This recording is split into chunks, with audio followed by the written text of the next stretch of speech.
नमस्कार, आप देख रहे हैं आरजे राम झाझर और मैं हूं पुखराज सिंह। एक बार फिर बिलासपुर में मां के कलेजों को छर्री दर्री करते नाबालिग लाडली बेटी के साथ खंडहर में ले जाकर गैंगरेप की घटना को कई बार अंजाम देते हुए मानवता को शर्मसार करने का घिनौना मामला सामने आया है। देखिए रिपोर्ट।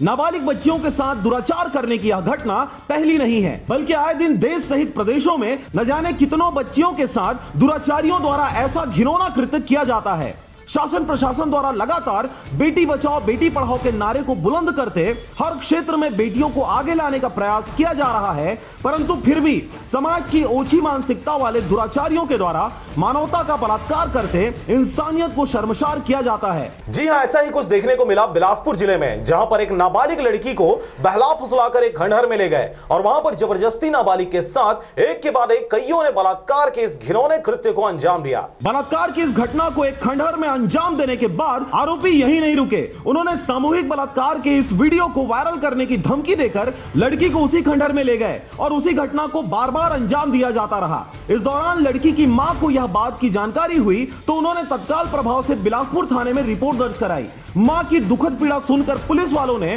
त्वरित कार्रवाई करते छानबीन कर आरोपियों को धर दबोचा। इस दौरान कड़ाई से पूछताछ करने पर गिरफ्तार किए गए तीनों लड़कों ने अपने गुनाह को कबूल किया और उन्होंने बताया कि एक सप्ताह पूर्व गग्गा, रिशु और एक नाबालिग बालक ने तारबहार रेलवे कॉलोनी खंडहर में जबरदस्ती उस नाबालिग लड़की को ले जाकर उसके साथ सामूहिक बलात्कार किया। इस दौरान इस घटना को इन लड़कों के साथ ही संदीप ने अपने मोबाइल में रिकॉर्ड कर लिया, जिसके बाद 6 दिसंबर 2020 को सुबह 10 बजे पुनः गग्गा नामक युवक ने नाबालिग किशोरी को फोन कर शिव टॉकीज चौक के पास बुलाया और फोटो वीडियो वायरल करने की धमकी देते हुए मोटरसाइकिल में बिठाकर पुनः उसी खंडहर में ले गया, जहां रिशु और नाबालिग बालक पहले से ही मौजूद थे। इस दौरान सभी ने पुनः बारी बारी इस नाबालिग किशोरी के साथ जबरदस्ती बलात्कार की घटना को अंजाम दिया। घटना की पूरी जानकारी लेने के बाद बिलासपुर पुलिस द्वारा आरोपियों के विरुद्ध अपराध पंजीबद्ध कर विवेचना में लिया गया और अधिकारियों के मार्गदर्शन में तारबहार थाना प्रभारी प्रदीप कुमार आर्य के नेतृत्व में एक विशेष टीम गठित कर आरोपियों को घेराबंदी कर पकड़ लिया गया। पकड़े गए आरोपियों में गग्गा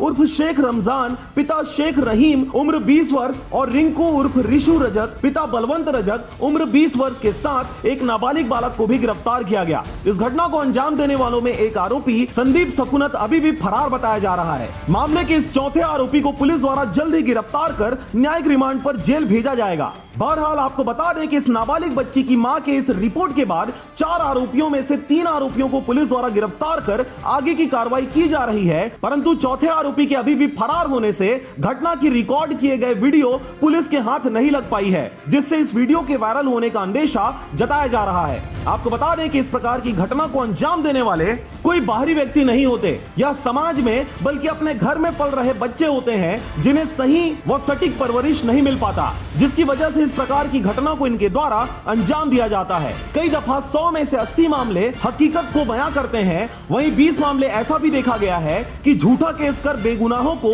उस गुनाह की सजा दे दी जाती है जो उन्होंने कभी किया ही नहीं। यह केस आगे चलकर किस करवट रुख लेती है, यह देखने वाली बात होगी। बिलासपुर से मनोहर बंजारे के साथ bureau report RJ Ram Jhajhar.